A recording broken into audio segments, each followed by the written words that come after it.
Yeah. I don't think 50 years is enough time for me to make enough money Yeah. to qualify for those who to get to that. upload their consciousness. Frankly, I'm just worried that 50 years is not going to be enough time for us to finish this fucking season. Welcome to Backtracking, the show where two old friends take a second listen to influential bands' catalogs, track by track. I'm J. William Hall. And I'm Dan Fiden. We are taking this journey together, providing context both historical and personal on some legendary bands. For our second season, we've picked none other than Mark Eitzel and American Music Club. J. William Hall, we are back. We are deep into the 40s. I believe that this is episode 44. Can you believe it? I can't believe it. If you had asked me at the beginning of the season how many episodes I predicted, I probably would have been like, 20. Yeah. How wrong I was. I know, and you know what? I was also very wrong. I did not realize that there would be as much material for us to deal with as Rush. I have to be honest with you. I thought Rush would be the biggest season of backtracking ever, and I think we're going to end up similarly sized, both in terms of the number of episodes and the deliciousness of the content. I have learned a lot over the course of this season about a band and a songwriter who I thought I knew a lot about. Yeah. But I only knew the first part of the story, really, because the post AMC 1.0 era was kind of unknown to me. Yeah. So we're exploring the depths. Deep. And you know what's crazy? At this point, if you think about it, we have as many records. We have now listened to as many records after I stopped listening to Eitzel records, right? So if you think about when the last record that I listened to, which I think was Caught in a Trap. It was either Caught in a Trap or West. I don't remember the sequence of those. There have been almost as many records since that point as we covered from the genesis of the band, right? So if you're talking about whatever it is, Restless Stranger to Caught in a Trap, it's kind of an unusual season in that regard, because the first half of the season we probably knew too much minutia about everything, and the second half of the season we're listening for the first time. Yeah, I know, it's true. So it's been an interesting exercise. It certainly has been. So this record in particular, I think, has been one of the most interesting exercises for me in that kind of post-American Music Club era. I know that the band kind of technically there's like one more record that we haven't covered, but since the first breakup of the band, I consider that, the late era, the post-AMC era. This is one of the most interesting albums for me that I've heard. Had never heard it before, and in fact didn't even know it existed. Had never even heard the name of this record. So this really is coming at me very fresh for the first time. And I think there's a lot here to kind of, sink your teeth into. So I'm pretty excited about getting in this one. Yeah, this one, not to give away my verdict or whatever. Okay. But this might be the darkest album in a pretty dark catalog. Yeah, it's okay. That's interesting. See, while we were kind of working on it and we were both backtracking it, I sent you a text, and it was after I had listened to it maybe 3 or 4 times, and I said, man, listening to Don't Be a Stranger, I can't decide if I love it or hate it. But that text really simplified a much more complicated relationship that I think that I've developed with this album. it is, when it's dark, it is impossibly dark. But I don't think it is totally, entirely dark. There are some of the sweetest, most simple, straightforward love songs on this album that I think Eitzel's written in his entire career. But my sense is it came at a time in his life where he really was doing a lot of there was a lot of change happening. There was a lot of re-examination of his life. There was just a lot going on that he was grappling with. And so it's going to be a fun one to dig into. So here's a question for you. Did you do much research on the background of this album? I did a little bit of research, and there's one thing that I think was probably at least to me, it seemed like it probably was the most impactful thing. But why don't you go in? Because I know that J. William Hall, there is nobody that Googles like you do. I found contradictory claim that this album was written and recorded in the wake of a heart attack episode that Mr. Eitzel had. Yeah. But then I thought I saw somewhere else that he said these songs had been written prior to that. So well, listen, I'm not sure what's true. Yeah, this is not the first time that Eitzel has confounded the information that you can find in interviews with Eitzel himself, right? So right. He has given interviews. Things have come out of those interviews in the past. He then later kind of disavows what was said in that.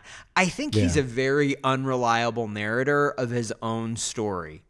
The way I would like to interpret this album, and I think the way we have to interpret this album, given the lack of concrete information that I have anyway, is that yes, this album was recorded in the wake of what I believe was his first heart attack. Sounded like it, yeah. I think he's had 2 heart attacks. He had one in, I believe, 2011 or 2010, and then he had a second in 2020. More or less. Okay. But again, some of this information is kind of coming from random social media sources that are obviously very unreliable. Well, I found an interview. Interview that he did where was this the interview with The Independent? Possibly. I didn't denote the source, but it says the interviewer asks, prior to the recording of the album, you suffered a heart attack. And he says, "Oh, I almost died. It's not glamorous or interesting, just high cholesterol."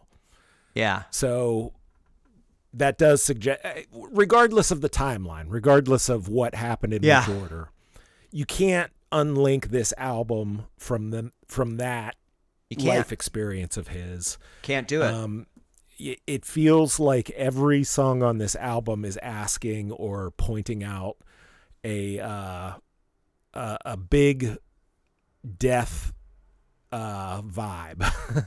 I just feel like a lot of the songs have mortality themes. Yeah. There's a lot of really kind of harsh, like cutting sort of observations, throughout this album. So it's heavy. Like it's a death album. I can't hear it any other way. Yeah, I think it is. I'm going to say it isn't a death album. It is a near-death album. This album feels like someone who unexpectedly kind of encountered death, is grappling with it in some of the darkest possible ways, but also, I'm going to say it again, I think in some really healthy, happy ways. And that's what I find so confounding about this album. And then there's the whole kind of like aesthetic of the album, right?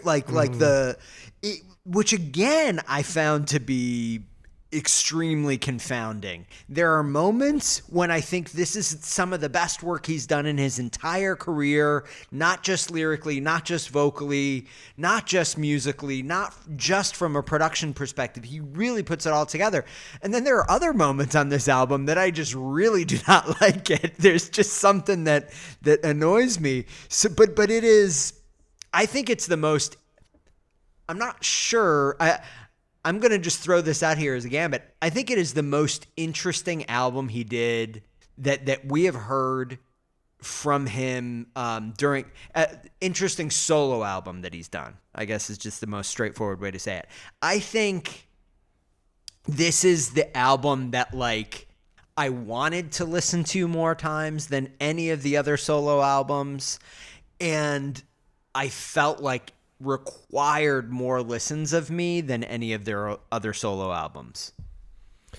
Yeah, I almost feel a little underprepared, to be honest, just because like each of the solo albums, especially, like I've gotten deeper into it on each subsequent listen. Yeah. And so I grow to appreciate it more and more. And I felt like I needed one more listen of this one, you know, to totally get it. But I listened to it enough to like, I hear what you're saying about like, you have conflicted feelings because there's elements you really like and there's elements that are, you know, seem sort of at odds with it somehow. Like, but we'll get into it. It's weird. It's a weird one. Yeah. All right. Well, why don't we just get into the bit? Good news for everybody who hates housekeeping. There is no housekeeping for us to do. Nobody's writing to us. Nobody's writing. Nobody cares. And you know what? Sometimes there's no point in writing. When we get it right, you don't have to write. Exactly. Okay. So let's get into the basics. The album is called Don't Be a Stranger. This one was released by a label, multiple labels. So Decor Records, we already talked about. They've done records in the past, and they're going to do records in the future that we're going to cover in the future. And then also Merge Records. And I believe either Merge just released the vinyl version of the album or did the US distribution and Decor did it in Europe or something. I'm not entirely sure, but they were both involved in this record. Well, it seems like Decor Records is a very UK and Europe focused label. Like they don't have a US distribution partner. They probably like album to album or, you know, at various times they partner with different US labels to kind of put the thing out. Yeah. I know Merge was involved, you know, because in a couple of the interviews I found, Eitzel said that he had sent them demos or something. Yeah. And they were somehow instrumental in kind of connecting him, you know, with some of the people that worked on the record. Yeah. Yeah. Well, it's a very interesting group of people that worked on the record, and I definitely want to talk about that as well. But so we've got Decor and Merge involved with the release of this. There is a vinyl version, so we're going to be doing A-side and B-side the way we normally do, but we will be following the official A-side and B-side listings, track listings. The release date for this one that I've got, Jay William, is October 2nd, 2012. Sounds right. An autumnal release date. Yeah. Where were you in October of 2012? Do you remember? Oh, here in Columbus, Ohio, raising some rugrats. It would have been Halloween season coming up. So I would have had two little ones, little boppers. Yeah. Probably, you know, excellent. Planning Halloween party and costume and all that jazz. Yeah, excellent. Okay, runtime. Now I'm listening to records about death.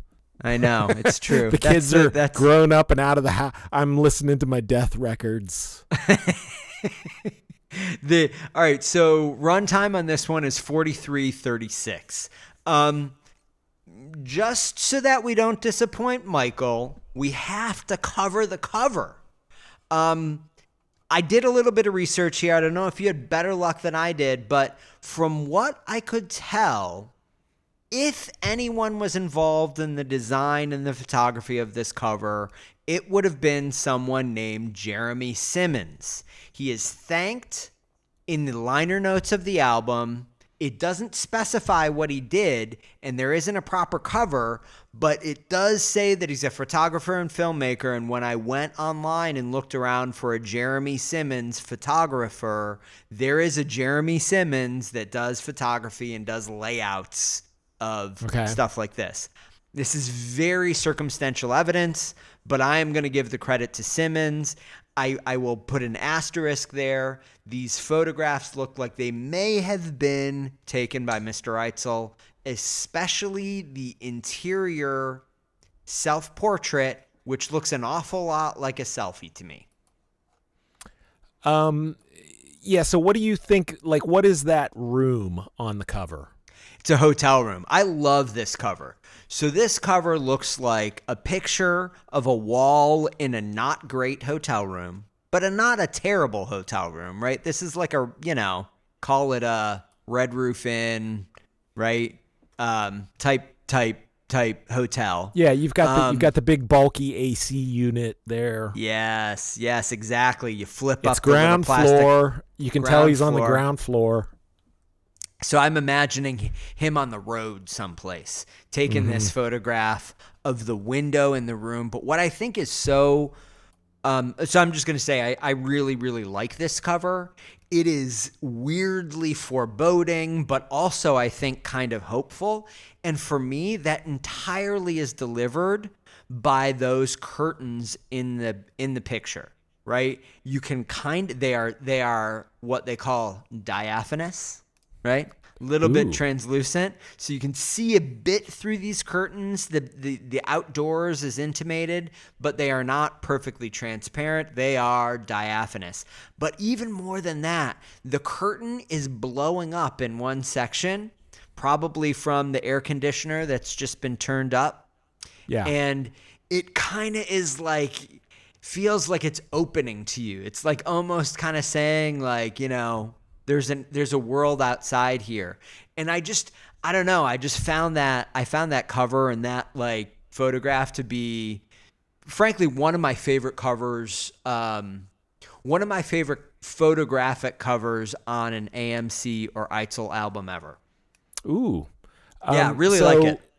So when I saw that cover, I didn't see the hopefulness that you see. I saw a very ghostly, it is. It almost looks like a ghost, now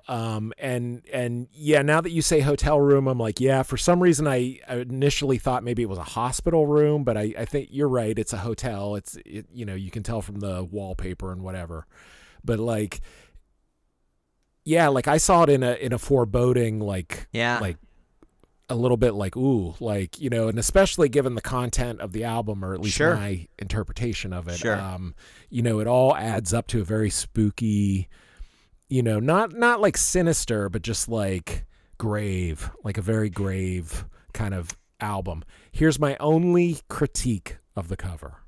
Okay. Put that font at the bottom where it's like in the dark of the photo. You can read it.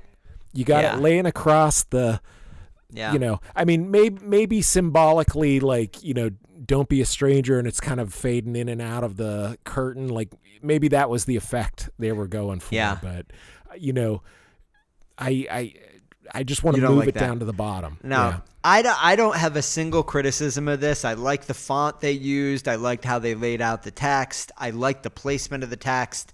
I love this. There's a phrase, and I can't think of it, but there's this phrase that I believe originates from like, Victorian era, Restoration era, perhaps, literature that refers to the thin veil between life and death. But I can't think of that, and there's a term for it. But I just can't. It's the kind of term that I imagined I overused in kind of college English essays. Well, you would have had to explain it to us anyway. So yeah. So, but that whatever that term is, that's kind of what it evokes for me, and it also evokes this kind of like, I feel like I'm stuck in my room, depressed, like don't want to go out, but it's right there, and it's inviting me. To come outside, or teasing me or whatever. I'm prevented from going. There's just, it's filled with this, I don't know. I just felt like this this cover in particular was very evocative and pregnant with all of this like meaning. Or, obviously imposed meaning. There is another meaning, which is I just took a snapshot of my fucking hotel room wall. But I love think it. Yeah, it's more than that. Like, I mean, you wouldn't, because the shot itself is not. Yeah. I just don't think it's an obvious album cover shot. But, coupled with the music and with, anyway. Yeah. So the other thing that I think we should talk about. So there is this selfie in there, and I'm not certain it's a selfie, but my gut is that this is a selfie. There's something about the position of the camera to his face, the way his shoulder is like turned toward the camera, that makes me feel as though this is a selfie. And I believe the city pictured behind him is San Francisco. I'm not going to try to name where this photo was taken. But if I had to guess, I would say like Potrero Hill or something. But in any case, or like Twin Peaks maybe. But I think that's a very evocative, nice photo of Eitzel. He's looking good there.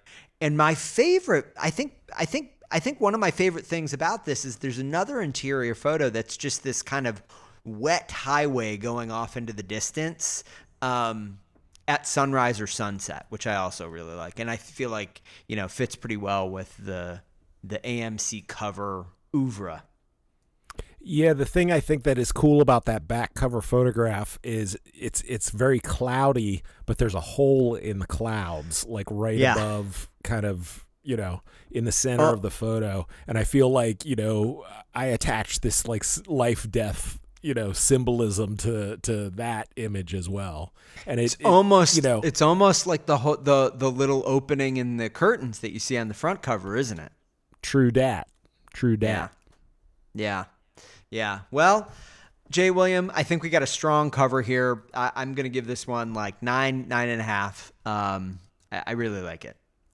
I will give it a 9, dinging it 1 point for where it placed the font. Yeah. That's all. Okay. All right. Fair enough. All right. So we've got to talk about the big picture here. We've got to talk about our overall impression of the record and the personnel. So let me go through the personnel first. So I think one of the first things here that I think is notable and a change for Eitzel is the producer. We've got a new producer who really took over the reins as a producer from Eitzel. Eitzel credits himself as doing additional production, but the primary producer listed here is Sheldon Gomberg.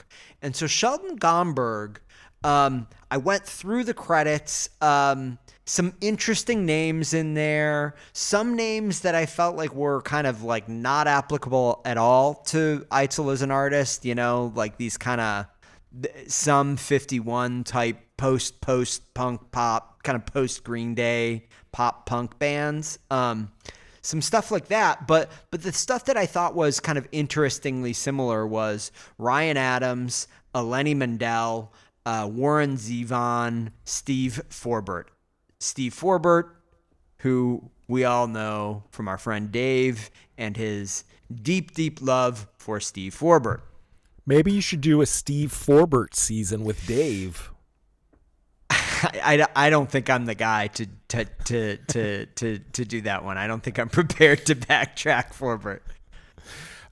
Well, yeah. So I looked up this guy as well, and he definitely seems like he's kind of a big time West Coast record producer. He's got a long list of credits.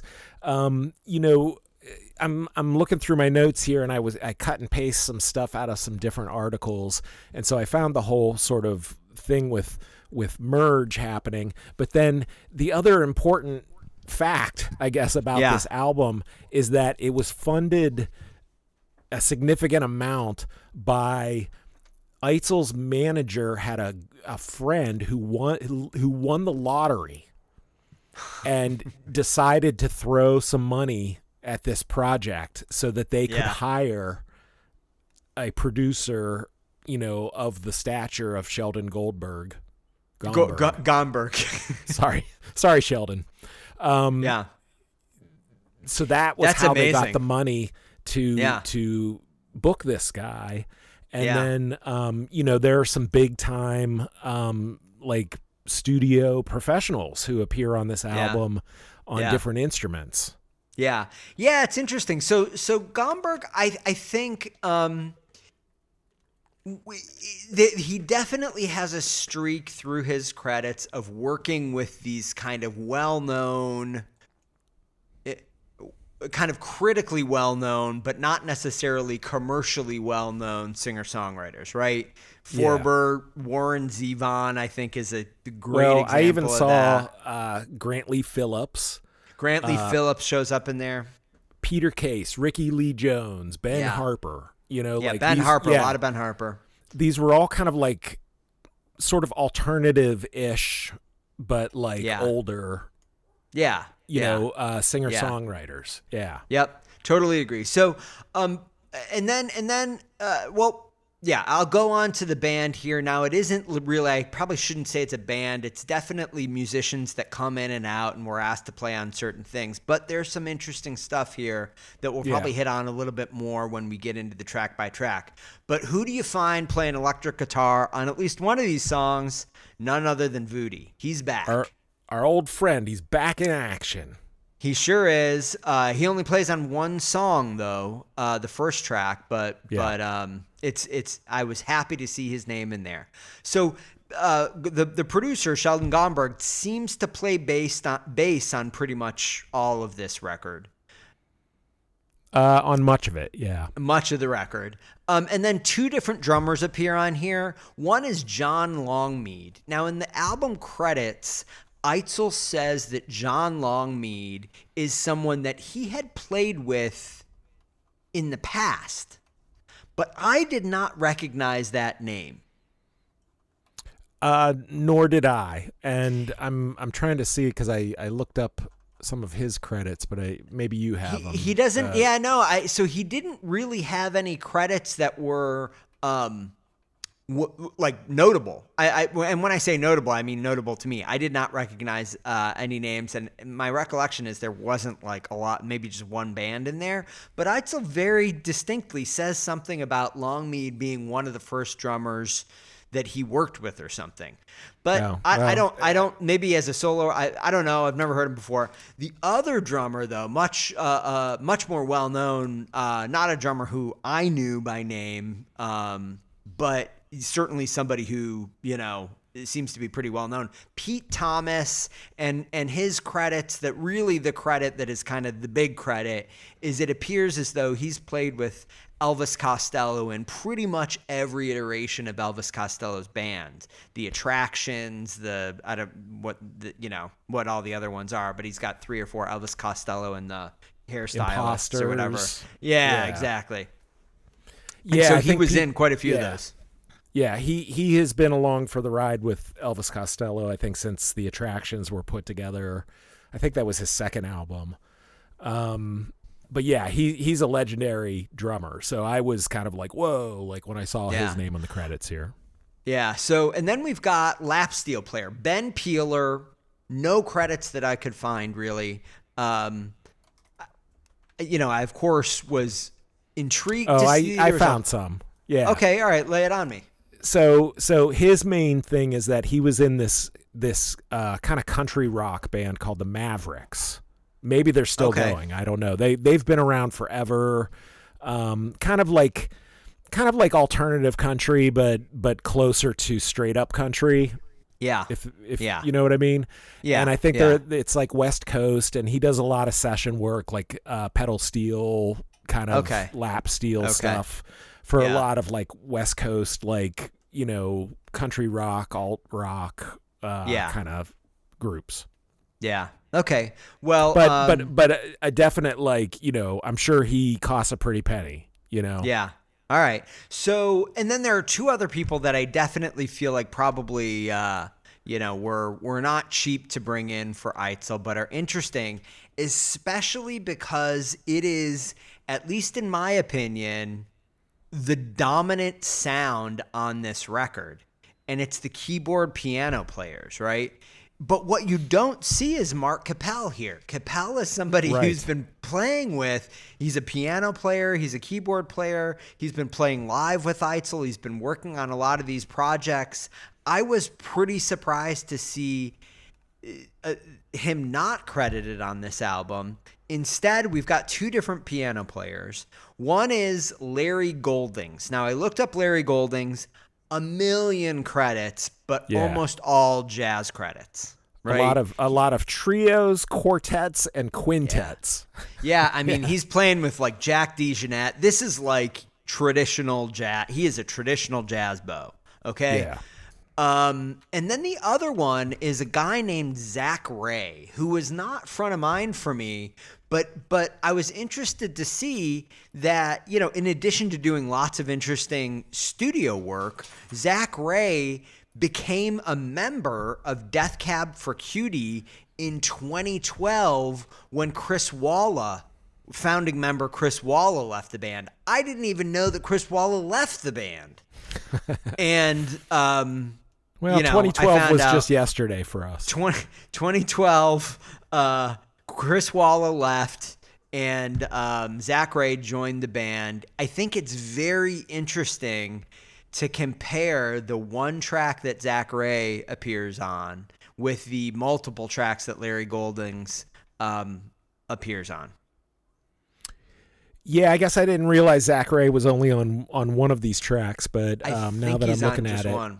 Yeah, and they definitely do have different styles, you know. Totally different styles. And, you know, something that I think maybe we'll get into in track by track, but two very different approaches to piano in here. But mostly kind of, at least, especially from Larry Golding, like this is traditional piano. He's not, you know, he's just playing piano.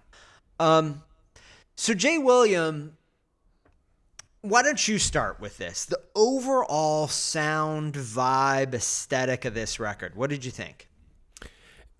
This record, you know, I think because of the prominence of piano throughout a lot of it, and the piano is played in a more jazzier. You know, it is interesting that Mark Capel wasn't involved in this album. I know, you know, they had just done like that huge tour and everything where, you know, kind of the, you know, the live Eitzel and Capel cabaret kind of thing. And, you know, and I don't know if this had to do with the producer, you know, who clearly had the connections to pull in these, you know, legendary studio guys or, you know, at least guys that have done a lot of studio work. Like that couldn't have been cheap. Yeah. And, you know, but Larry Goldings, who I think is the main piano player on this, has a very, you know, it is a traditional jazz, like very easy listening, almost kind of like Windham Hill at times sort of style. Yeah. That it, while it sounds, you know, it's lovely, but it also gives an overall sonic kind of like, you know, daub of paint to the album that, you know, my initial listen of this was kind of like, I don't know, you know, like it feels too Windham Hill, like floaty or something. But, you know, I mean, this is, you know, the beauty of Eitzel is the marrying of contradictory sort of things, you know, like thematically, you know, this album I feel like is quite, you know, death or near death haunted. And, you know, almost every song has that kind of vibe to it. And I think coupled with this music that sounds, I don't know, like not as, I guess, heavy or it's a strange combination, you know, I think is where this all leads. And, you know, strange is good, you know, question mark, like, but I haven't fully processed it, I think, to be honest. Yeah. Yeah. I find this to be an extremely strange one. Now, kind of starting from the top, I have to say I love the production on this album. just clean. This. Yeah. It is clean, but it isn't like too clean. It doesn't sound too digital or anything. Yeah, it like really, clean and pristine, you know? It's just such a beautifully recorded record. And I think, honestly, that in terms of instrumentation choices and everything, with one exception that I'll kind of join you on in a minute, I just really love it. It doesn't go too far away from, I think, what AMC fans might love about Eitzel.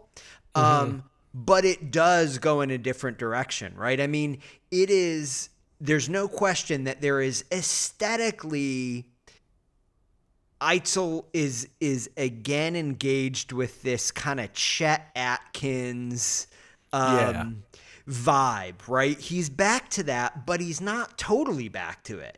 He doesn't go all the way back to kind of 60 watt. So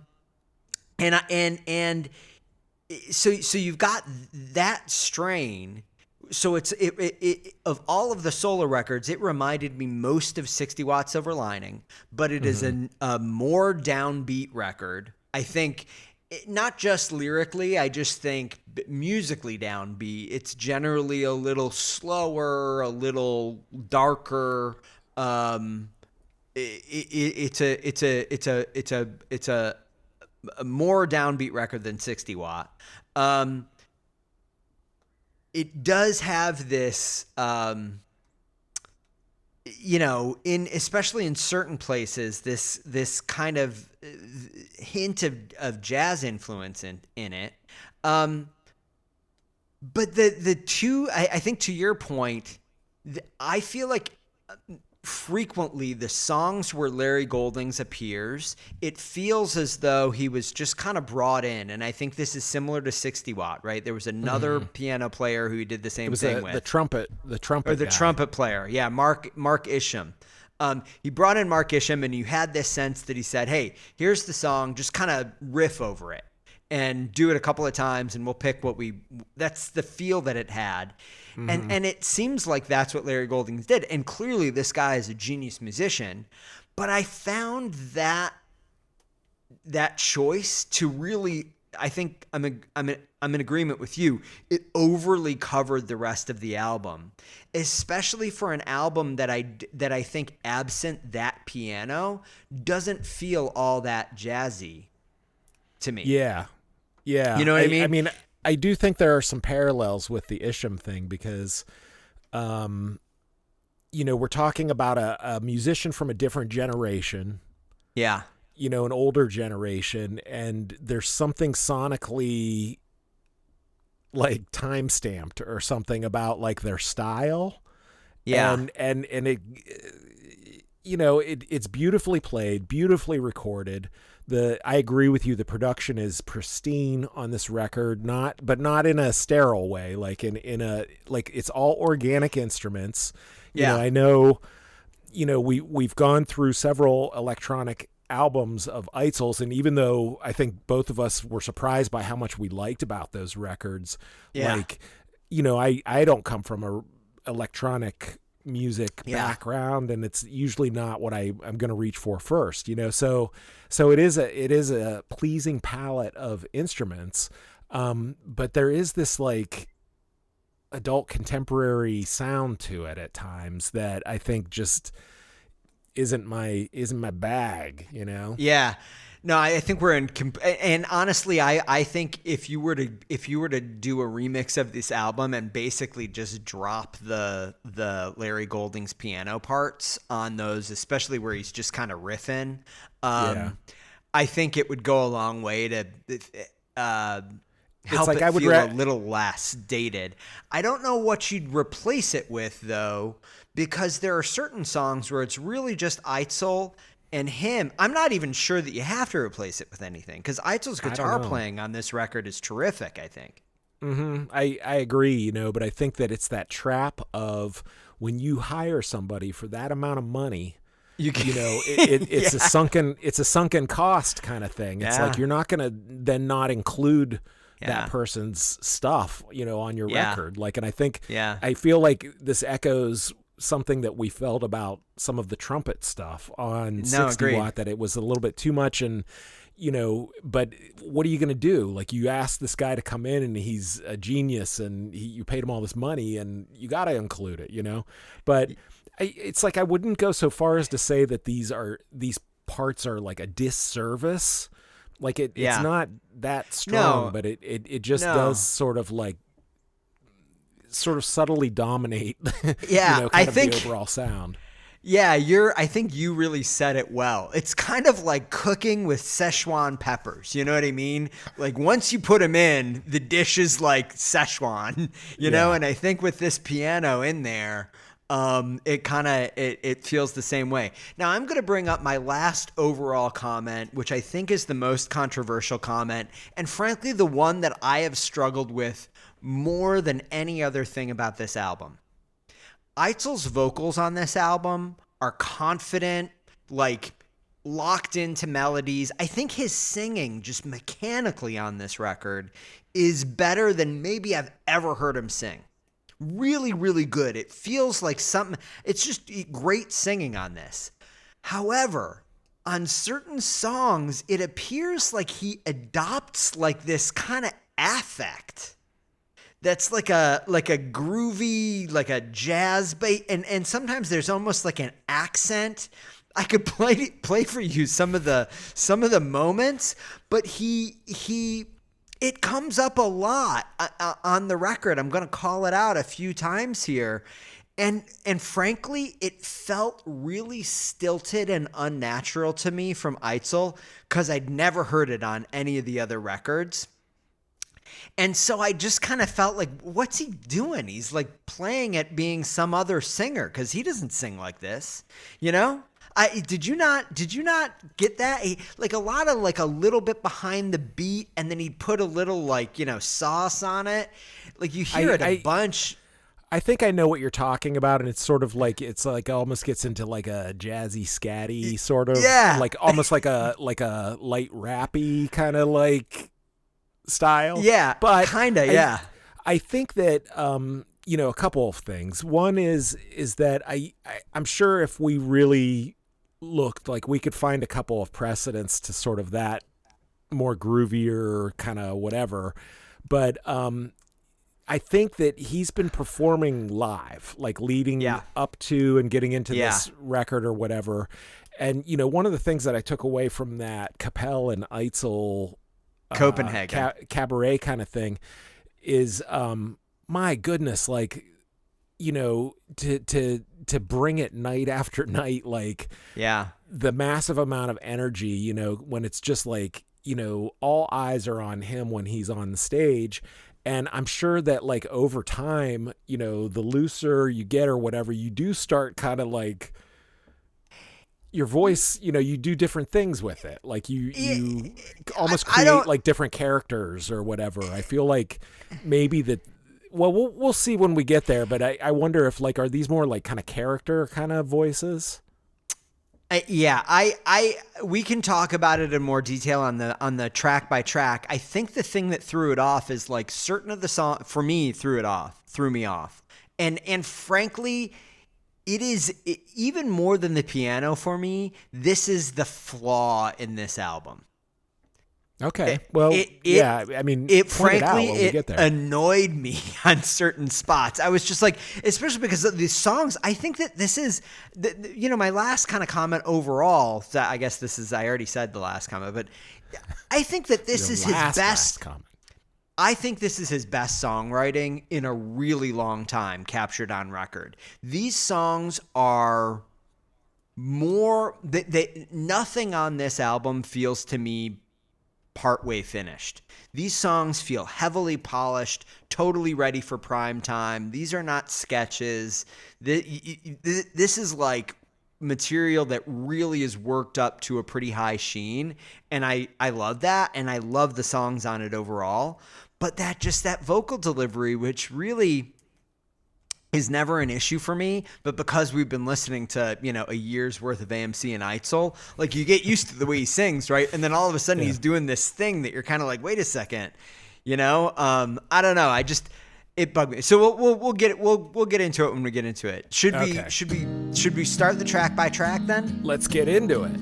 Let's get into it when we get into it. Side A, first track on the album, I Love You But You're Dead, 4 minutes and 35 seconds.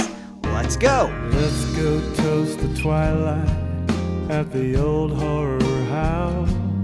It's a graveyard, the music's loud, the future's bleak. Okay, Jay William, I Love You But You're Dead. You've said this is a dark, dark record with dark, dark content and dark, dark thoughts. I Love You But You're Dead is one hell of a title to start us off. So why don't you start off on the lyrics? Okay, so first of all, that title is distilled Eitzel, in some ways. And, honestly, I read that and I thought this was going to be about Kathleen. This was going to be like another Kathleen song. But as it turns out, it is not. And I would say that this is actually one of, I don't know if I'd call it like the lighter moments, but there's humor in this song, I think. Do you know the backstory? Do you know the full story of the song? I want to know it. It feels like you know it, so just I know lay the story it on of the us. song. At least I know via an interview that Eitzel gave promoting this album. This is basically sort of a retelling of something that happened to him when he lived in Columbus back in the early 80s, and a band came through, and basically it's just a retelling of the night seeing this band in this bar, and the singer was a woman. I did some research. I ended up doing a deep dive. I wanted to know who the band is. Like this is such a beautiful. I'm jumping in here. This is breaking news. I want to hear it, but I want to just go.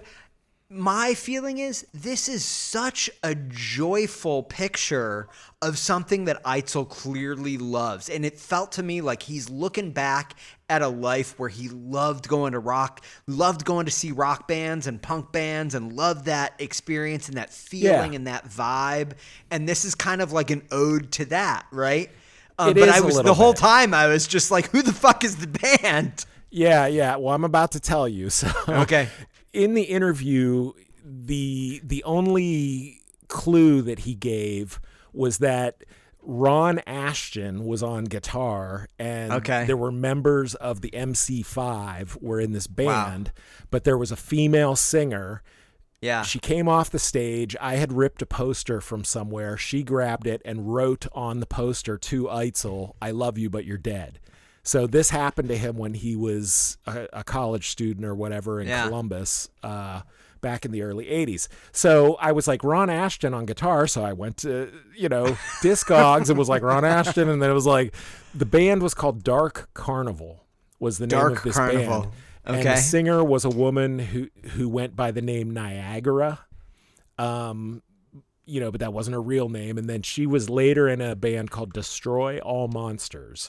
And so they were kind of, the vibe that I got just from the artwork and whatever of these bands was that they were kind of like a Cramps, like, kind of like schlocky hard rock, like, gothy kind of, with a female lead singer that was kind of, edgy and, wearing whatever ripped, clothes and stuff, and just sort of like a trash rock kind of band. So this is who, wrote "I Love You But You're Dead," and at least in this interview, he says this is a story that happened to him. So now, is the singer that we're talking about here Niagara? Yeah. Niagara. Okay. Do you know this singer? Lynn Rovner is the name. Yeah. The born name. Yeah. So is this a Buffalo name? Is she from Buffalo? No, I think that this is Niagara. She goes by the name Niagara. Yeah, I honestly I never even she artist I'm looking at it right now. Very interesting.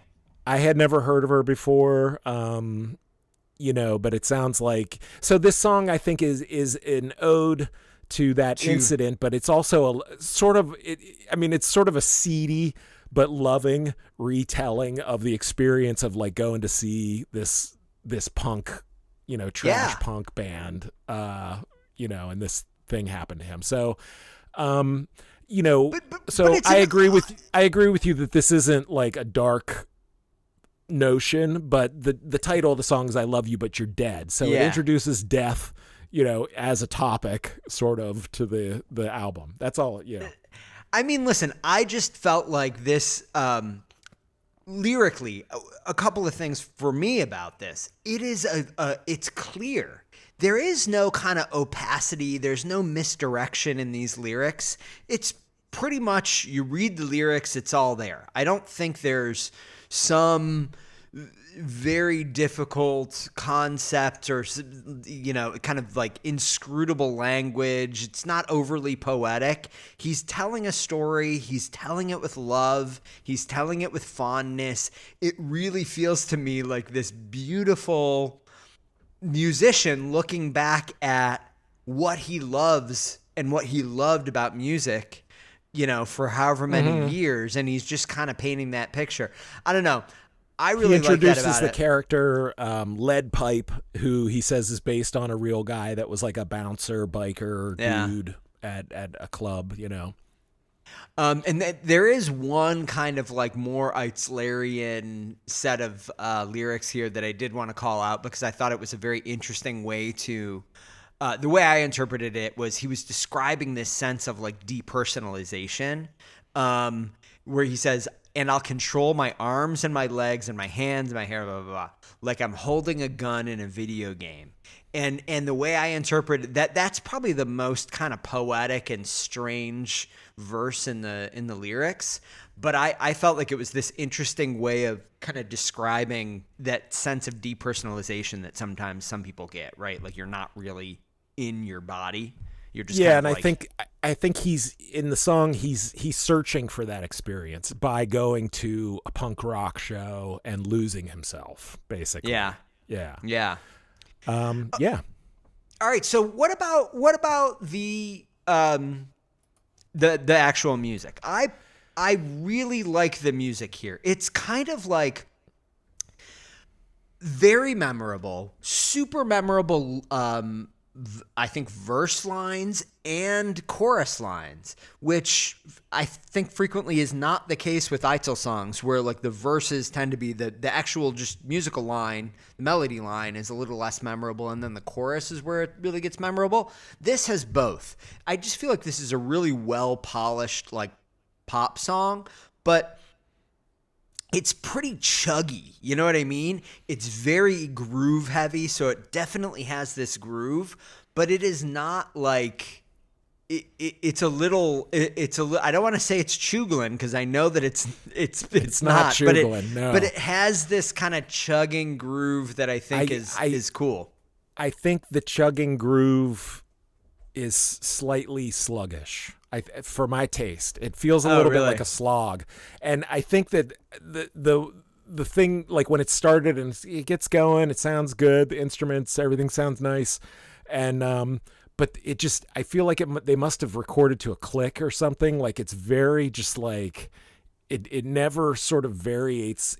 I feel like this song would be better live. Like where a band could really like rise and fall and maybe speed up a little when they get to the chorus or something. And this feels very just like, to me, it feels a little too flat or like a little humdrum or something, but it takes a while to get to the chorus. I think once it gets to the chorus, then it kind of lifts. And the one element that I noticed right away, I was like, I heard that guitar squealing in the background, and I was like, that sounds familiar. And it was like, that's Voodie. That's our man Voodie. Yeah.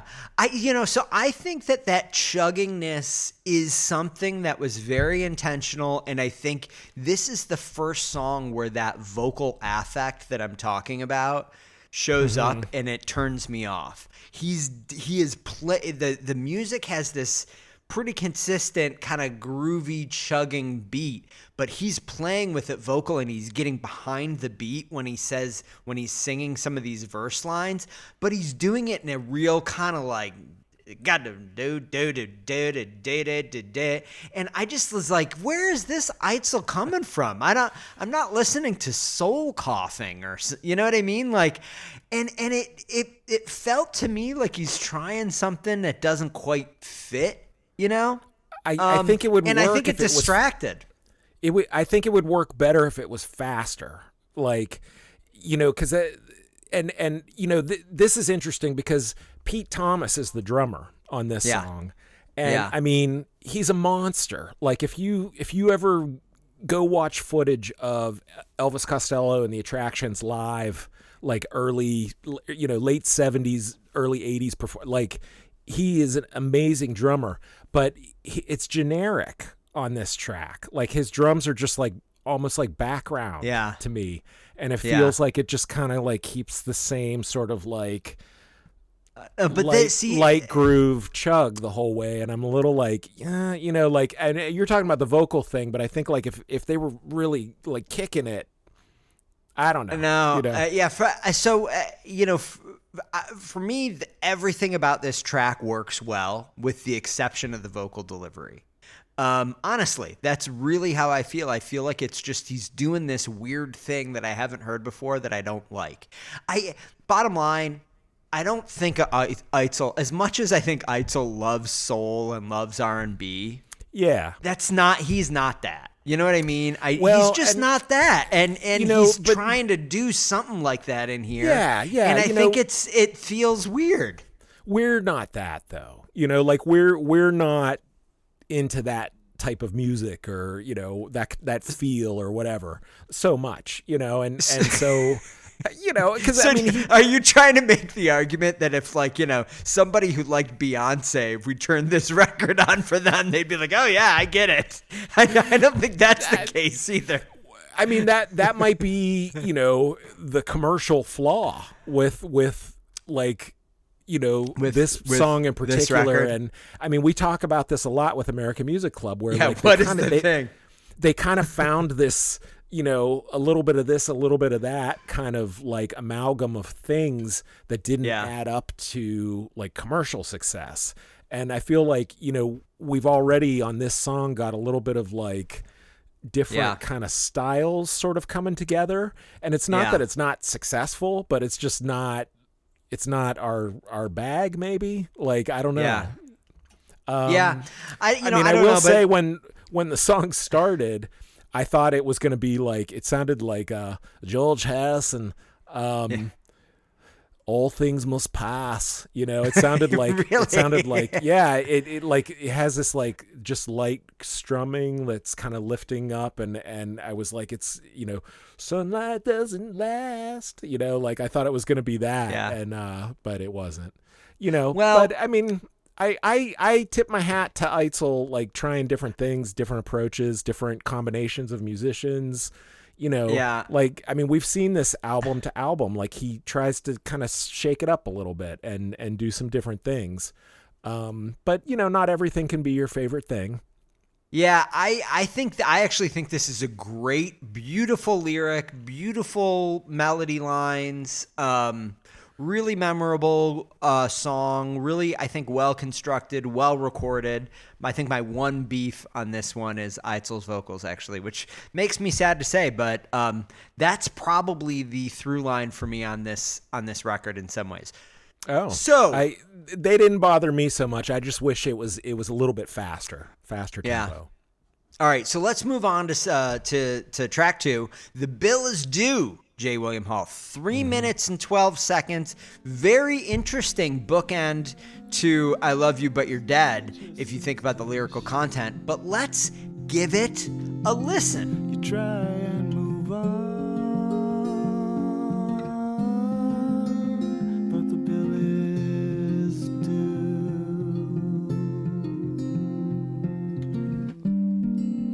So you walk away.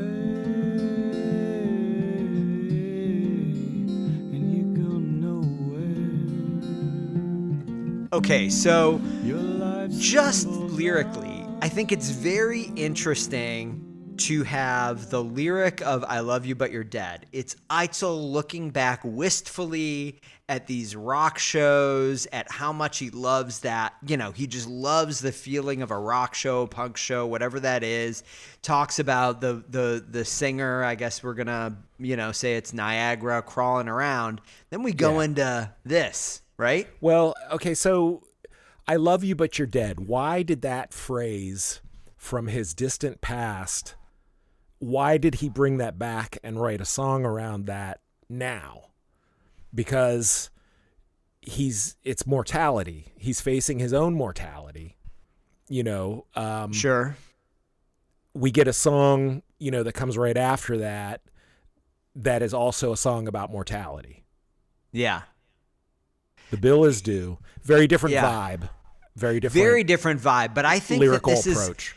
This song is the consequences of the rock and roll lifestyle that he has been leading for the past 40 years or 30 years or whatever it is, right? That's the way I kind of read this. And that's why I think bookending it with I love you but you're dead. The I love you but you're dead is in many ways this kind of love, an ode to the rock and roll life and what he likes about music.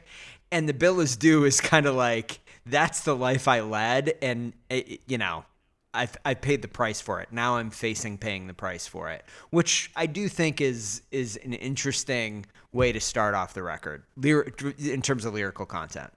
Yeah, definitely a death-haunted lyric, accompanied by a very effective, chilling. Not chilling like scary, but like slightly unsettling but beautiful strings, that kind of come in. And beautiful strings. This is definitely it evokes Nick Drake, absolutely. 5 Leaves Left, the string arrangements that have this kind of unsettling but lovely kind of like character to them. Yeah. Or like the first Nico record, if you take the vocals out, like the sound of that first Nico record, Chelsea Girl, like you got the strings and that acoustic guitar. She probably sang in the same range as Eitzel, It's God, what a duet that would be. Eitzel and Nico. Can you imagine the Marble Index? Yes. But yeah, I think this is a really effective song. I think beautiful. It's lovely and it's chilling and it's also beautiful and and you're right, like coming after kind of an ode to rock and roll.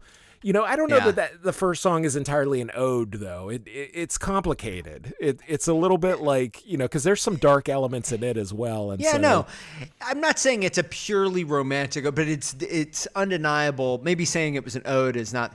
It is he is looking back at that scene wistfully, I think. Yeah, that's right. That's fair. Yeah, I'll give you that word. Okay. So, but talk about the tone of the music here. I completely agree with you. It has to be said, beautiful guitar work on here. Just beautiful. Eitzel has really, really become an interesting guitarist to listen to, I think. And beautiful string arrangement, interesting string arrangement, definitely a Nick Drake vibe. But this song compared to the first song, that kind of weird grooviness and vocal delivery, totally absent. This is just this is Mark Eitzel singing very well on the second song. But it's like, he's just kind of doing Mark Eitzel.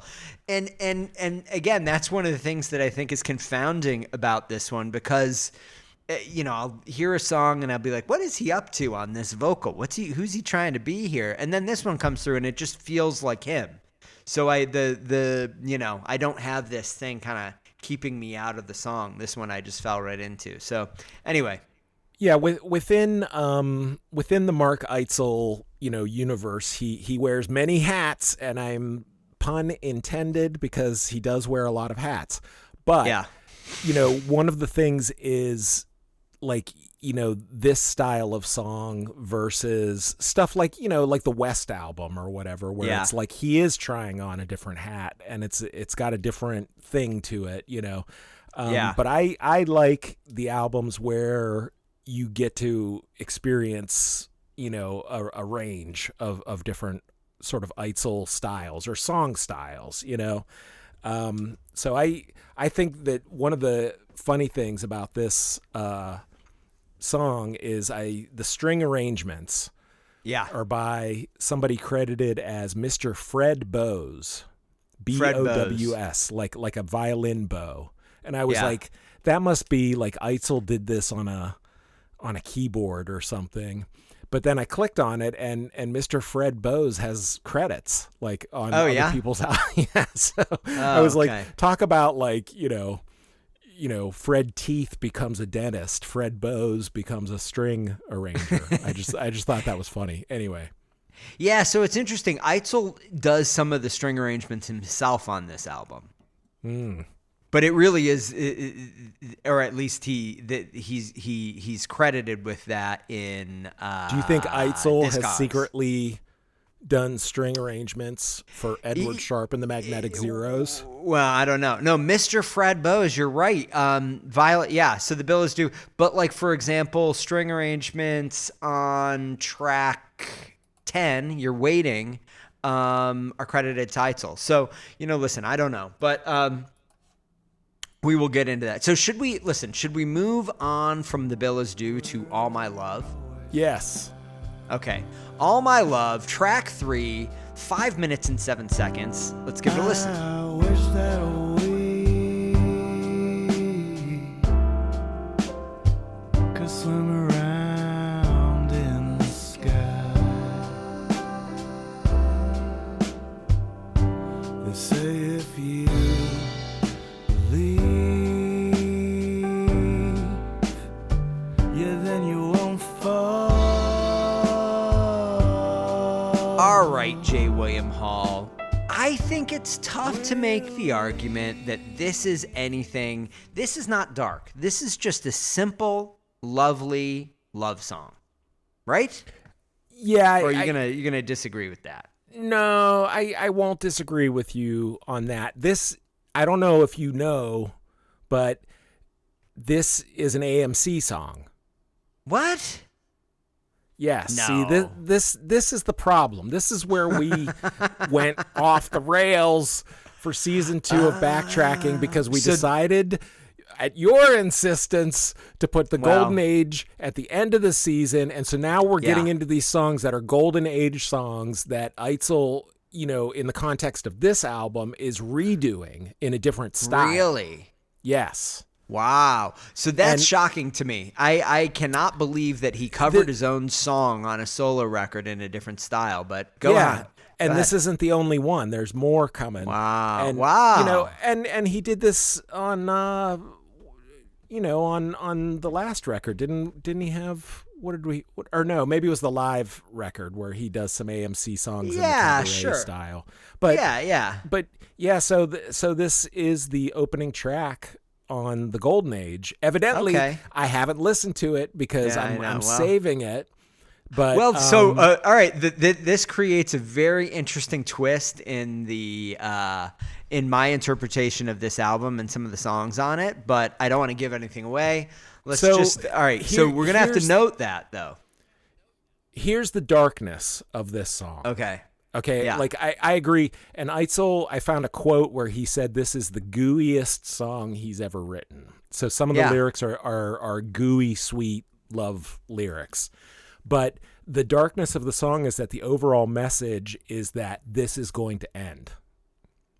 Because we're gonna, one way or another, like through death or whatever, this is gonna end. Is it I wish that we could always be high. I wish that, we could always be up, like at the place where we are right now. Like, our love is so strong kind of thing right now, but it won't always be that way. Like, that's the darkness of it. Where is it won't always be that way though in here? I don't see that in these lyrics. I think you're bringing this to the, this is now tell me how this is political and then we'll be full circle. No, well, we'll get to that. Not on this song, but I'm telling you that there's a darkness underpinning this undoubtedly love song, but there's a sadness to it. I think that's buoyed by the instrumentation a little bit. This is some of the sad Windham Hill piano. Yeah. I will say that I think that this is just a sweet, beautiful, pretty love song. I don't think there is, outside of what we all bring to a love song, which is, we all bring to a love song the understanding that life is, impermanent and blah, blah, blah. But I don't think we do. A lot in here. No, I don't think we do. Now. I don't think we do bring that automatically. Of to course a love song. We do. We do. Now, especially as we age, we bring our that love's to gonna everything. last forever. Our love's gonna last forever. That's what we bring to your stereotypical pop smash love song. This is forever. Eitzel is saying in this song, listen, this is awesome, and I wish this could go on forever. Hint, hint, it won't. Well, okay. I think that we're going to have to agree to disagree. Maybe the listeners can write in and let us know what their interpretation is of this. But I want to get back to the jazz piano thing. So here's what I would say about this song. I think it is a lovely, sweet, simple song. Uncharacteristic of Eitzel in some ways, right? Generally speaking, I think that in the text of the words or in the music itself, the chord progressions, the melody lines, there is frequently something that's a little bit kind of off kilter, unusual, right? I don't think this song has a lot of that. And then you got this jazz piano and that kind of percussion in it. It felt to me like an immediate successor to 60 Watt Silver Lining. If this song was on the album that came out after 60 Watt, I'd be like, oh yeah, I can kind of, makes sense to me. We're definitely in the late night jazz club, cocktail lounge, and sort very of place. AOR, the kind of adult content. I don't want to say adult contemporary, but that kind of a vibe that we talked about with 60 Watt and West totally has that.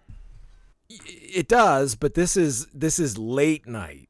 This is not we're opening our set with this. This is after this is more downbeat. Everyone's sad and drunk and thinking about their lost love. This is a little bit more downbeat, but I like that. I think I like it better than some of the stuff on 60 Watt that's the most Cleopatra Jones, which is a song that's very memorable but not really my cup of tea.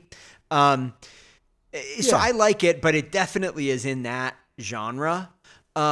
This is I've said this before. Sade,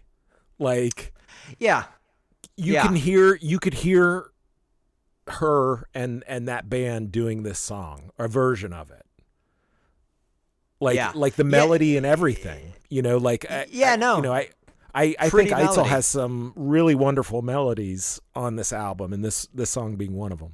No, I completely agree. As I said, I think that some of the songs on this, some of the best songwriting of the entire kind of solo part of his career, I think, is on this in terms of well-crafted pop songwriting, if that's what we're talking about. And I love that. So, but at the end of all of that said, this one just struck me as a little bit kind of bland and forgettable. This was one of the songs that after listening to this album, I probably listened to this album 20 times prepping. I always forget it. Basically, I don't dislike it, but it just felt a little bit more like filler on the, which is why when you said that it's an AMC song and it's the opening track on the Golden Age, I'm pretty shocked, right? I would have thought, to do two studio versions of it, it would be, a killer song. This is one that, Larry Goldings, sets the vibe of this song. And the playing is good. Like, it's kind of cool. Like, he's doing different things and he's filling in different areas. But I don't know if it's like the tone of, because in the credits that I found for this, it says he's playing piano, something called an Arcadian piano. And I was like, what is an Arcadian piano? Is that different than a regular piano? And I Googled it, and I could not seem to find anything that pointed to this being some special kind of piano. So I don't know, like the way they mic'd it, the way the piano, like something about it sounds very wallpapery. I think in the end. Yeah, I completely agree with you. I just think that it's not bad. I don't dislike it, but it is very ambient. One of the weird things that I found in the credits for this is there are evidently three different basses credited for this track. Yeah. There's an Arco bass, a double bass, and another double bass, like two different guys. So it's like they recorded a bunch of different things and spliced them together or what. But I would say not my favorite on the album, but I'm looking forward to hearing the AMC version. Yeah, well, so am I. That's going to be a really, really interesting thing. I'm super glad you called that out because I had no idea. All right, let's move on to track 4, Side A, Oh Mercy, 4 minutes and 3 seconds. Let's go. And I haven't talked to anyone in days, but look, I brought all this imported beer, and it's far too easy to be alone. It's far too easy to disappear. All right, now you've got to know what I'm going to say about these lyrics. I mean, you've gotta know that I'm going to say these are deeply Eitzlerian lyrics. This is kind of, in a lot of ways, classic Eitzel, but very well-crafted classic Eitzel. It is super self-critical. It is full of self-loathing. It is full of regret, and ultimately kind of expresses this vague desire to be able to connect with and engage with people and the world that he just somehow lacks. But I do think that, these are really well put together lyrics that are they're moving, they're memorable, they're at certain points kind of funny. It's really all the Eitzel things. It reminds me a little bit of Patriot's Heart. It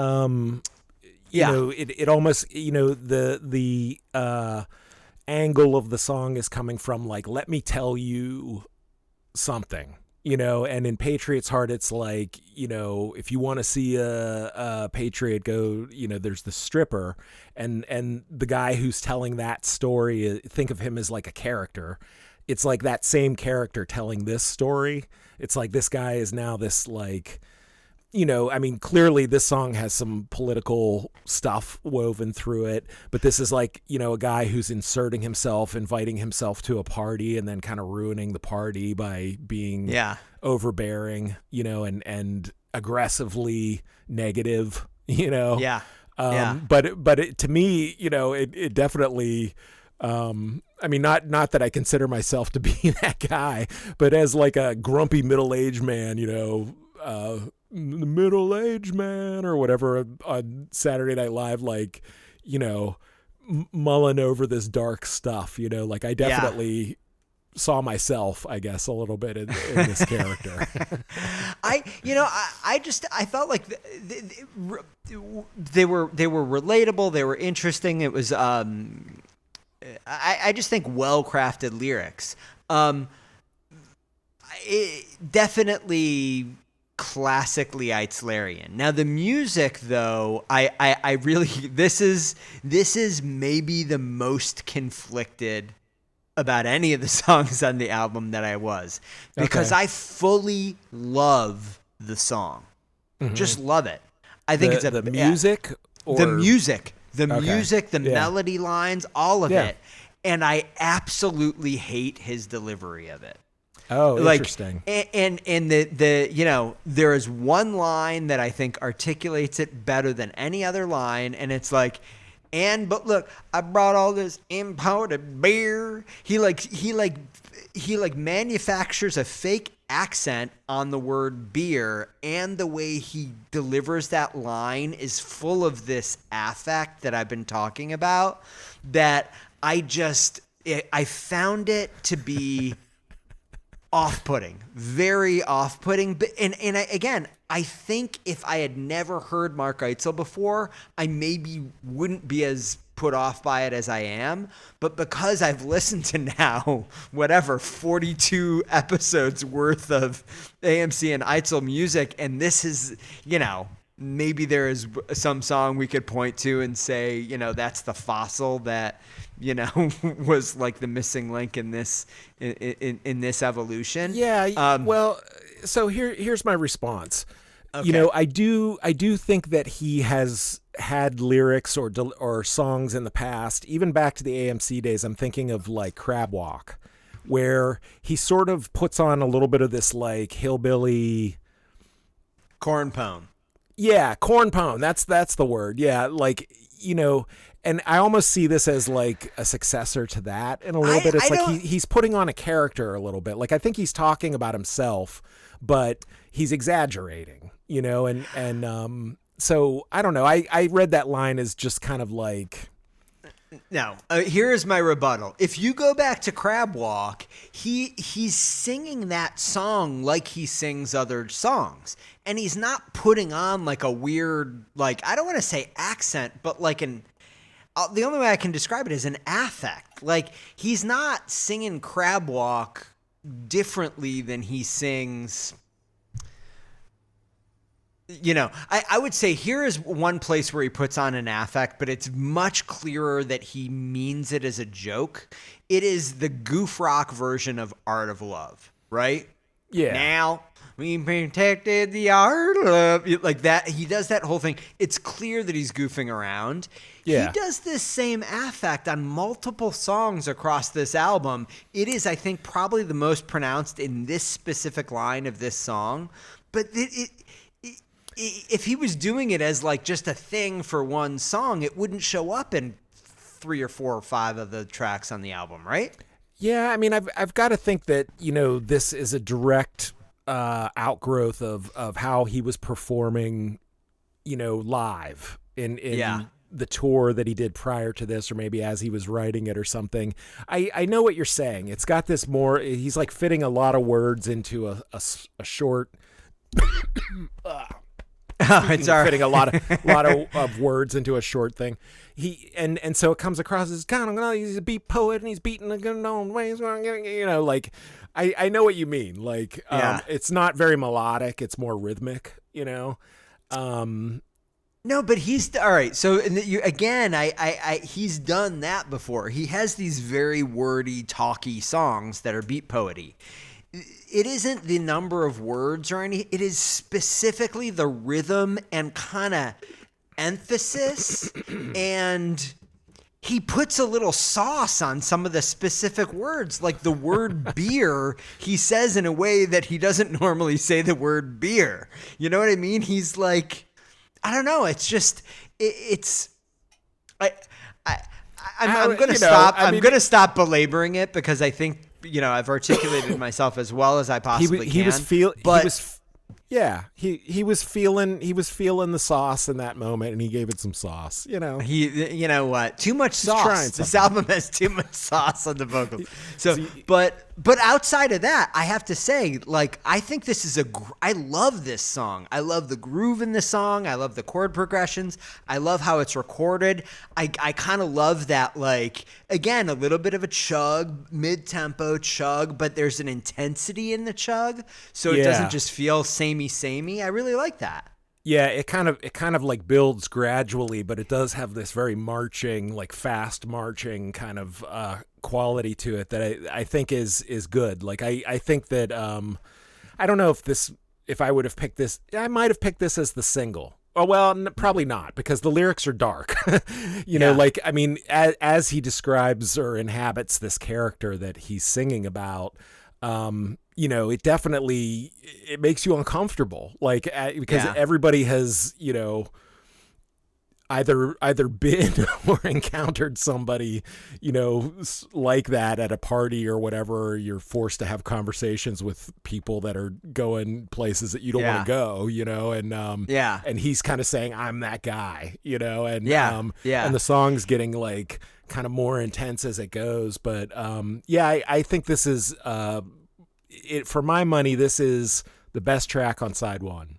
Wow. Okay. So, we're not even done with side one, but you're already calling it. So I'm calling it. I don't want to give anything away, but hey. Now, one question.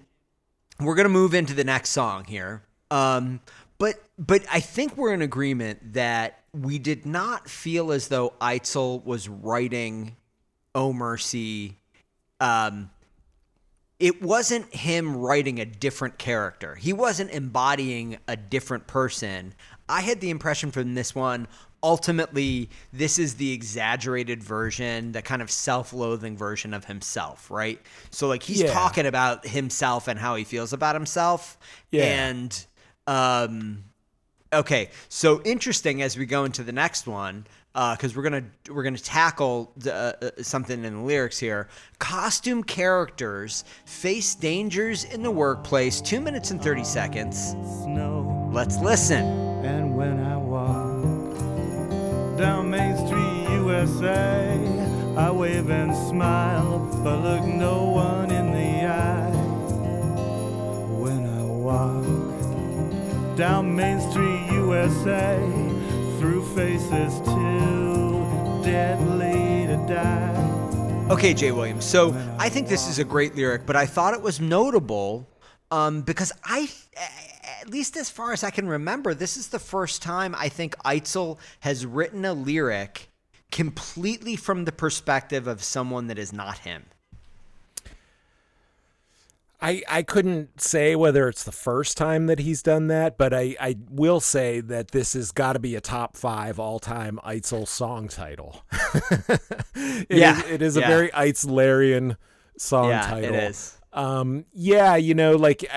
is. It does appear to be not him. It's not he's inhabiting a different character altogether, and he's making a commentary, which I would argue is political in nature. Oh, come on. Okay, yes. Go ahead. All right, what? All right. So take me down your political road here. I want to hear that. Clearly, because I didn't get that from it. He is singing from the perspective of somebody wearing like a giant Mickey Mouse costume at like Disney. He's talking about walking down Main Street, Disney. USA. Yeah, of course. Yeah. This is a condemnation of a society that would create something like Disney.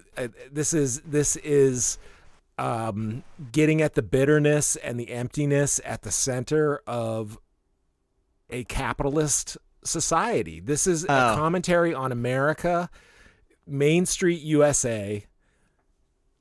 Come on now. Yeah, okay. So I will accept that, and I will largely agree with that. I just don't. I guess what I would say is I don't feel like that's, at least in my understanding, like a specifically political thing. It is more of this kind of like maybe in cultural some ways commentary. Culture. And in a lot of ways, I just kind of like. I thought it was really interesting that he just decided to. So number one, he's brought up Disney World multiple times in his songs, right? Mm-hmm. Which I think is kind of interesting, right? Don't worry about the Magic Kingdom. They won't even let us near the gate. Is maybe Royal he's Cafe. one of those. Maybe he's one of those adult Disney people. Well, adults who are. I'm adults into Disney. You're super into Disney. Like, would you just go to Disneyland, Disney World, like on? Yeah, for sure. I've done it many times. You don't like that? You don't think so? I am 180 degrees I have Really? I've been forced to go to Disney and similar parks multiple times. I hate them. What? I hate them. Why is it the crowds? What is it? Everything. It's everything. They're crowded, they're cost. expensive, they're not that fun. It's hot, it's sticky. You've got, kids melting down everywhere you go, everywhere you look. Like, it's filthy probably because there's so many people. Like, everything about them I do not like.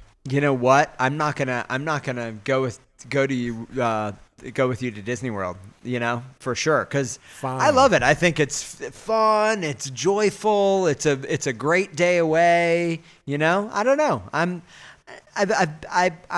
not like, I don't like when I go to Disney World. I'm not one of those people that like the adults that like have a special outfit or anything like that. You know what I mean? But I like it.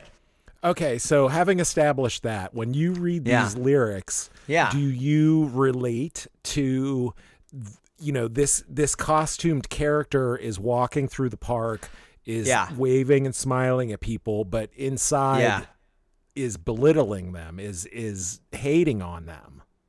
Yeah, I don't relate to that. I can understand that. The reason I like these lyrics, in my interpretation, is Eitzel kind of made the conscious decision, I am going to write a song where the voice that I am kind of like using is the voice of a fictional character. I am going to write a song, I'm going to compare, this is the first time it's ever happened, guys.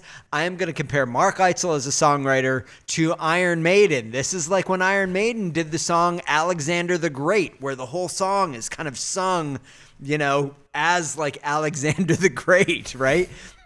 Which, slightly different tone, but right, but sure. I think it's kind of like that. And there are some bands that like, that's what they do. That's kind of like, they do a lot of that.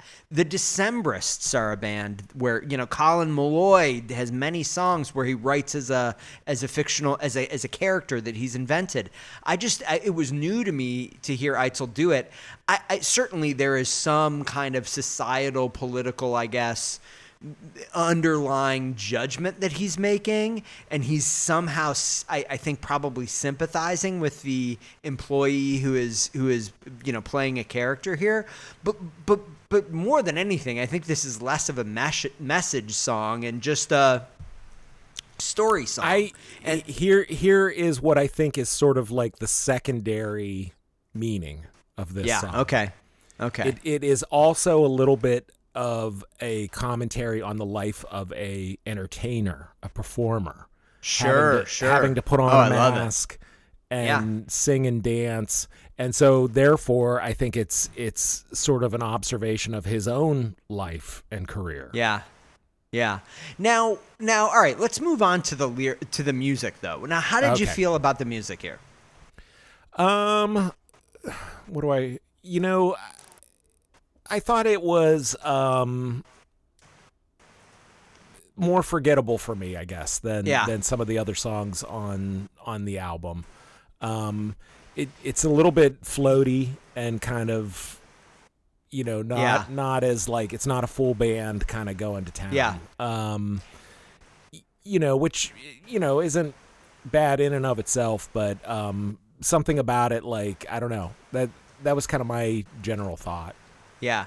I would agree. I think that this is, musically from a songwriting perspective, I definitely, I don't think that I have an issue with it. It is similar to me from a songwriting perspective to All My Love. But I think this is a more memorable song because I think the vocals are the lyrics are so memorable, right? The lyrics are definitely memorable. Yeah. Like, I mean, this is one where he has some really sharp lines that you don't typically hear, in any kind of song, let alone one presented with such a sort of like adult contemporary vibe. Yeah, no, for sure. Now Well, maybe you know what? Maybe we should just call it with that. We've got some. Sharp Lines is a good way to end it, because we're moving on to the final track on side 2, which is "Why Are You With Me?" Talk about sharp lines. We are about to dive into some right now. 3 minutes and 19 seconds. Let's go. I'm a sad clown that sings. I'm the bad wine the good guest brings. Too self-absorbed for magic. My car is always stuck in traffic. Okay, again, classic Eitzel. This is self-effacing Eitzel in the extreme, but funny. And I think what I like about this song is it's within this expression, genuine expression of love. I mean, I don't know what was happening in Eitzel's life around this time for sure, but I vaguely understand that at some point, in the 2010s-ish, he kind of, sometime relatively recently, teens, sometime he became, he became involved with someone that I think he eventually married, and I would like to believe, and I feel as though many of these songs are written about that person, and there really is this kind of genuine expression of, underneath all of the self-effacing stuff in here, genuine expression of kind of love for this person. Yes, I agree. This is a love song, but it's a dark love song. It is also funny. This has a lot of the hallmarks, the main ingredients of like Mark Eitzel's kind of style, and it's one of those things where it's too edgy for daytime radio, but the sound of it would fit in fine there, but yeah, this is just like a complete laundry list of stuff that he is criticizing himself. And then you end up with this kind of, Greek chorus of, or not a Greek chorus, just a chorus of voices, just echoing the title of the song back to him after each line. And, it's very effective. Like the feel of the song, it's got, Pete Thomas is playing the drums on this, and I really like his drumming on this, cause it's just this skittery shuffle beat that he kind of does throughout, but it is very effective. And the way that they arranged the song with the vocals kind of building and falling away and coming back, and we've got good old Larry Goldings on the Arcadian piano, but I feel like his work on this isn't as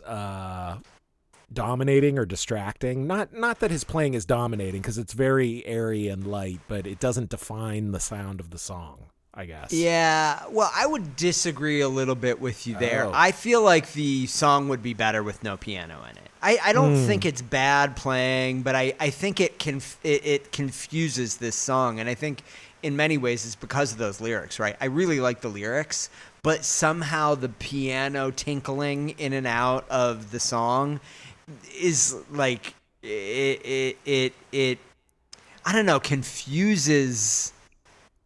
It's just confounding to me. I don't know. I don't know how to articulate it. It's like you really want to listen to these lyrics. The rest of the music is pretty simple, but works really well, in my opinion. But then there's this tinkling piano that, I don't know, I feel like just kind of makes the vibe a little weird. I'm not a huge fan of that. But I think that the lyrics for this really is kind of a showcase. Super well kind of constructed lyrics. Very like sing-alongable song, even though it's not much of a melody actually, but like a very memorable song. Some like really some really great Eitzel lines that are serious, like "I'm the bad wine the good guest brings," which I think is kind of classically Eitzel. But then there's lines like, where the what he says, the silhouette of a garden gnome, which is like undeniably funny, you know. And then there are things that are clearly like inside jokes. A lot of them in here, like, and plates of cheese and toast. There is no reason that you would put that in a song unless that was specifically a reference to the person that song is to. Like the average fan, you know, the average backtracker is not going to know what exactly Eitzel means by that, but his boyfriend / husband is, which I also kind of like about this one. Yeah, this definitely feels like it's aimed at one person, you know, the person that he's in love with, and you know, and it's funny and self-effacing, but there's also like a couple lines that are pretty dark, you know. He's like, I got a rich and deep private hell. Yeah, you know? For sure. You know, so he's kind of putting it out there, you know, like all of his you know, he's listing all of his bad qualities, but the song itself demonstrates how much he loves this person. Yeah. And, you know, simple, pretty, well-constructed song, in my opinion. Great vocal. None of that kind of weird affect in this one. I think my only criticism of this song actually is I would probably tone down or remove that piano. I just think it's not necessary and kind of confuses the vibe. Maybe not as much, yeah, because I mean, the thing about this song is it's mostly just 2 chords, I think, the whole way through, and they just build and build and build and build and build, and that's the structure of the song. And so I can see why you might need some other instruments to kind of differentiate areas of it, but you're right that the piano feels a little wandering, like it doesn't, and I'm guessing it's due to what we said, like they probably called this guy up and were like, here's some money, come down for an hour, like listen through the track once, you know, and improvise, you know, and that's what he did, you know. So I don't know that for a fact. That's Jay Williams' imagination of the scene. Yeah. Well, listen, Jay Williams' imagination for the scene is exactly what we all tune in for every week, Jay William. But with that, my friend, we're done. Side A in the books. We are completed there, my friend. Next week, we are going to be back with Side B of Don't Be a Stranger. Until then, what do they need to do? They need to smash every button on their keyboard in order to follow Backtracking Rocks ROX on the various social media platforms that are shitifying with each passing day. Yeah, we've got Twitter at Backtracking Rocks ROX, Instagram at Backtracking Rocks ROX. Gmail is the preferred method, people. Backtracking Rocks ROX at gmail.com. You can come onto the American Music Club subreddit on Reddit. You can go to the YouTube page at Backtracking Rocks ROX, or you can just, you know, make a note, put it in a bottle, throw it out to sea, and who knows, maybe we'll get it eventually. Until then, J. William Hall, thank you. As always, we will be back for Side B next week. Bye-bye. Bye.